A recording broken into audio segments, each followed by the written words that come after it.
Nous allons parler ce soir d'exécution, alors non pas d'exécution capitale, mais de l'exécution d'une décision.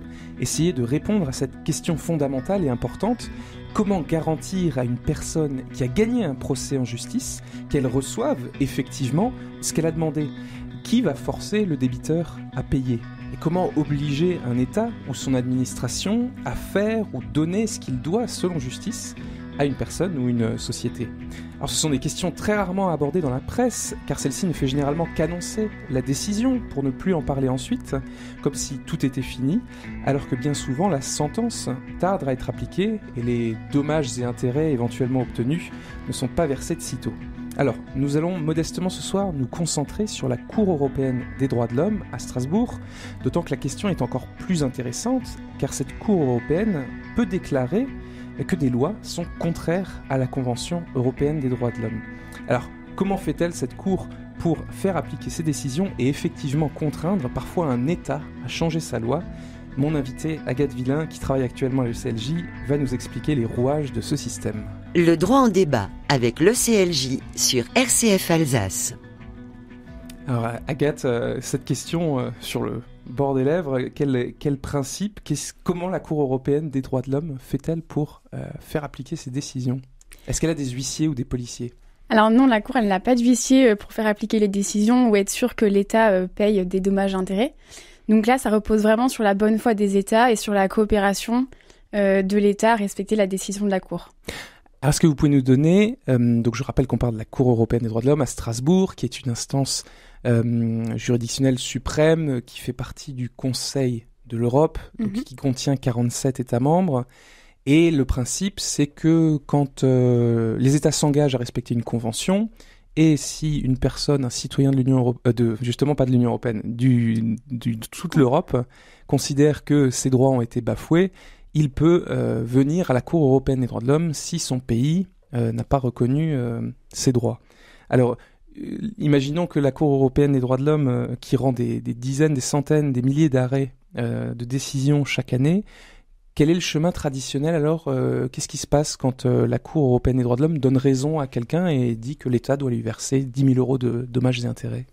Alors il y a un organe particulier dans le Conseil de l'Europe qui va se charger de la surveillance de l'exécution des arrêts.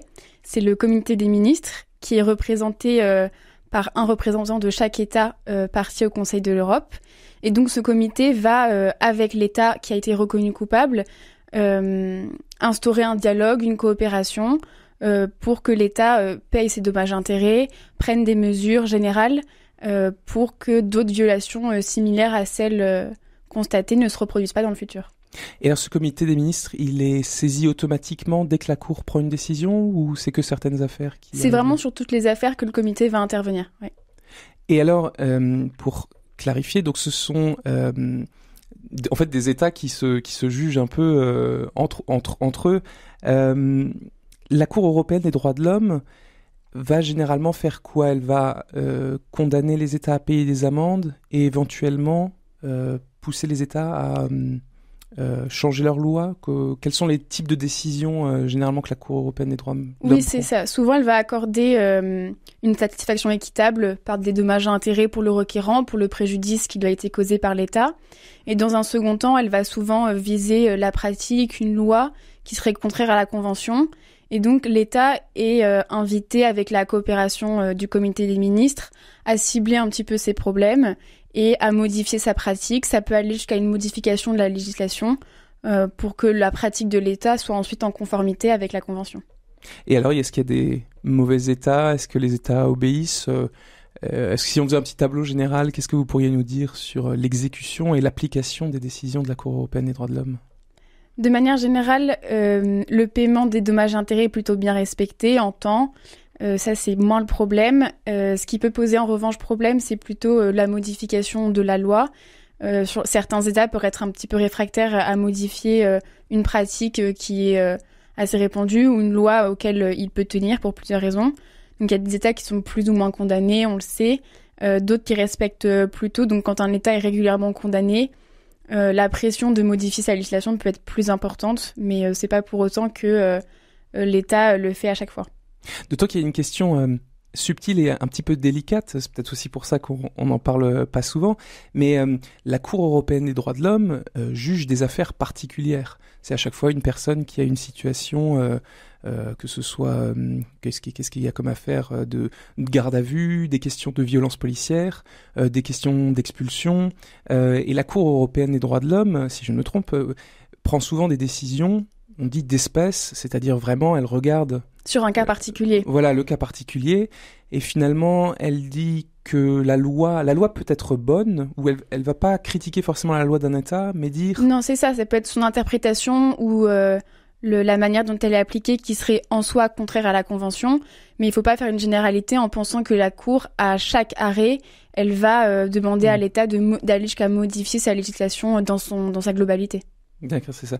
Et alors, donc, il y a des États qui sont plus condamnés, et donc on imagine que ce sont ceux-là qui mettent le plus de temps à appliquer les décisions, à changer leurs lois ou à faire des réformes structurelles. Oui, c'est plutôt ça, puis c'est souvent sur des problèmes qui reviennent, donc c'est souvent la même loi ou le même domaine qui est visé par les arrêts de la Cour.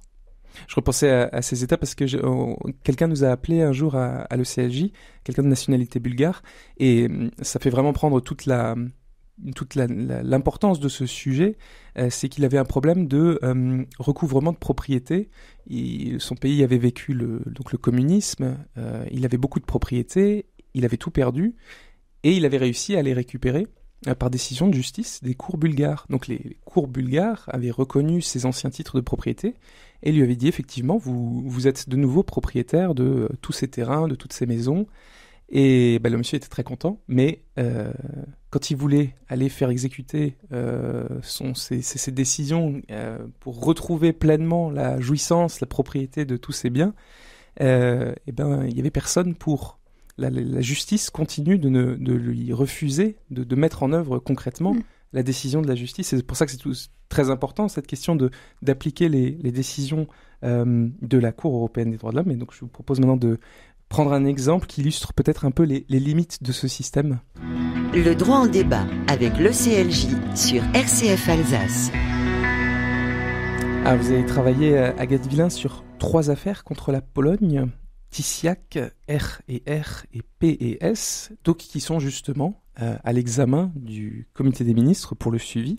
Alors, allons-y dans l'ordre. Est-ce que vous pouvez d'abord résumer les affaires qui ont été jugées à la Cour européenne des droits de l'homme ? Dans la première affaire Tisiak contre Pologne, ça concernait le refus qui avait été fait à une patiente de pratiquer un avortement légal, malgré le risque que cette grossesse cause une détérioration importante de sa vue. Finalement, c'est ce qui s'est passé après son accouchement. La seconde affaire RR, oui, c'était à propos. C'était à propos, merci. De l'impossibilité qui avait été faite de pratiquer des tests génétiques prénataux pour savoir si la femme remplissait les conditions légales de pratiquer un avortement, en l'occurrence savoir si son fœtus était atteint d'un handicap, par exemple. Oui. Et le retard dans la pratique de ces tests l'a conduit à dépasser le délai légal d'avortement. Et dans la troisième affaire, ça concernait le refus d'accorder un avortement à une jeune fille mineure qui avait été enceinte à la suite d'un viol dans un temps raisonnable. Alors, qu'est-ce que la Cour européenne des droits de l'homme a décidé sur ces affaires ? Est-ce qu'elle a condamné la Pologne ? Dans les 3 arrêts, elle a condamné la Pologne, notamment au paiement de dommages-intérêts pour les 3 différentes requérantes. Et après, dans un second temps, elle a aussi reproché à la Pologne l'ineffectivité de son système pour les femmes à accéder à un avortement légal. Donc c'est ce que je disais un peu avant, elle n'a pas dit que la loi polonaise en elle-même était contraire à la Convention, mais que son application... Dans la pratique, c'était difficile pour les femmes d'accéder à ce droit. Et donc le comité des ministres, l'organe de suivi, est automatiquement saisi, et donc c'était en quelle année déjà ? Alors, respectivement 2007, 2011 et 2012. D'accord, donc déjà quand même sur 5 ans. Et qu'a fait le comité des ministres depuis ? Alors, le comité des ministres a régulièrement suivi l'affaire dans des réunions. Dans ces réunions, il va inciter l'État à adopter plusieurs mesures. Notamment, il y avait la volonté déjà demandée par la Cour de garanties procédurales pour que les femmes puissent faire entendre leurs arguments si jamais elles n'étaient pas d'accord ou elles considéraient que les médecins avaient peut-être fait une erreur en refusant l'accès à l'avortement. Et dans un second temps, pour que la pratique de cette possibilité de pratiquer un avortement soit plus effective, la possibilité que les femmes aient accès à des informations de manière plus facile. Et alors, est-ce que le problème est résolu en quelque sorte maintenant, où en est-on dans ce suivi ? Alors, ça fait quand même pas mal d'années que le suivi est en cours. La Pologne a pris quand même plusieurs mesures. Donc, c'est pas fini, Non, c'est pas fini. D'accord. Oui, c'est toujours en cours. La Pologne a quand même pris plusieurs mesures. Elle rend régulièrement des bilans d'action qui expliquent un petit peu tous les processus qu'elle a fait. Alors, elle a modifié sa loi. Elle a mis en place, par exemple, une commission du droit des patients pour que les femmes puissent faire entendre leurs arguments. Elle a mis également aussi en place des mesures... Des campagnes d'information pour que les femmes soient au courant des systèmes de santé, des services auxquels elles ont droit. Donc voilà, plusieurs choses comme ça, mais ça n'a jamais été jugé suffisant pour clore l'exécution des arrêts. Donc c'est toujours en cours. Est-ce que c'est inhabituel que ça traîne autant, ou est-ce que c'est finalement assez courant que des affaires soient examinées ou que les pays soient suivis comme ça pendant des années pour modifier leur... Ça arrive quand même que certains suivis d'exécution soient longs. Bon, là, en l'occurrence, on est quand même à une dizaine d'années, ce qui est quand même beaucoup. Ça dépend des sujets qui sont soulevés par les affaires, si c'est plus ou moins des modifications importantes. Là, en l'occurrence, le comité des ministres, quand même, il demande à la Pologne une grosse modification de la législation.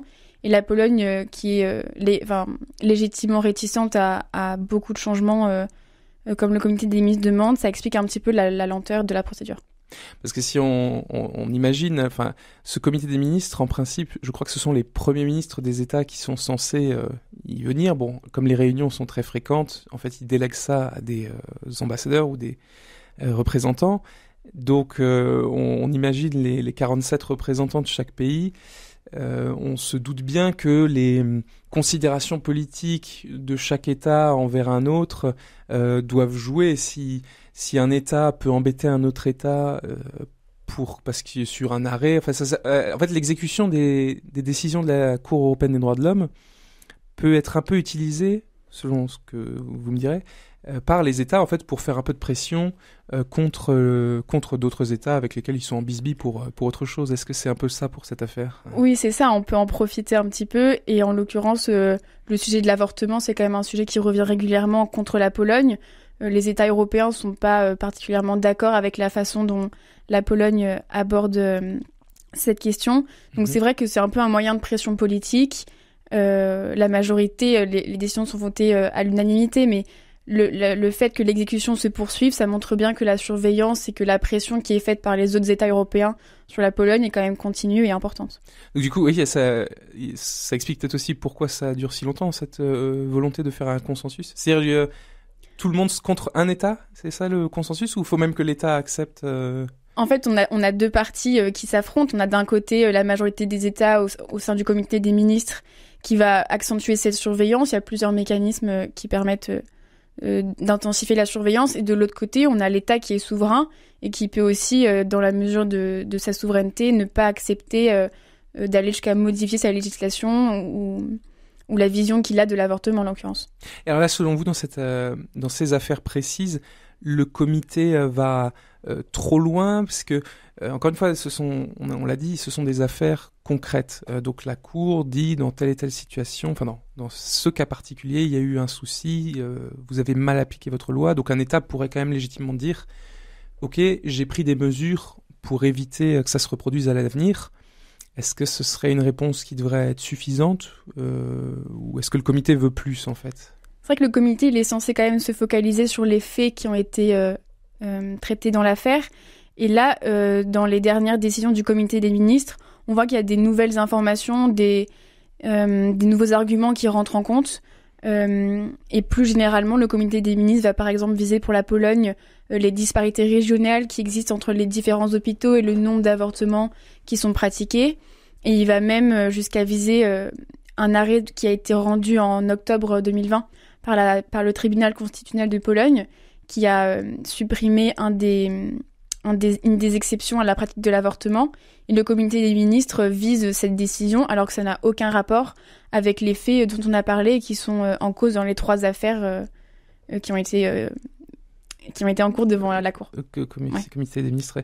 Dernière question avant de finir. Les tiers intervenants, est-ce que d'autres des ONG, nommément, interviennent aussi dans cette procédure de suivi comme elles peuvent le faire pendant la procédure auprès de la Cour européenne des droits de l'homme? Est-ce que les ONG interviennent aussi dans le suivi des affaires? Oui, absolument. Elles peuvent donner des communications au comité des ministres en exposant des faits, des statistiques qui peuvent soit contredire, soit aller dans le sens de l'État. Elle peut suggérer des modifications. Et dans les 3 affaires, il y a eu beaucoup d'interventions, notamment du Centre reproductif pour le droit des femmes, qui avait notamment poussé à ces affaires au début. Et elle insiste beaucoup aussi pour que la Pologne modifie largement sa législation et aille plus loin dans ce qui peut aller autour de la pratique de l'avortement. Très bien, merci beaucoup Agathe Villain pour tous ces éclairages.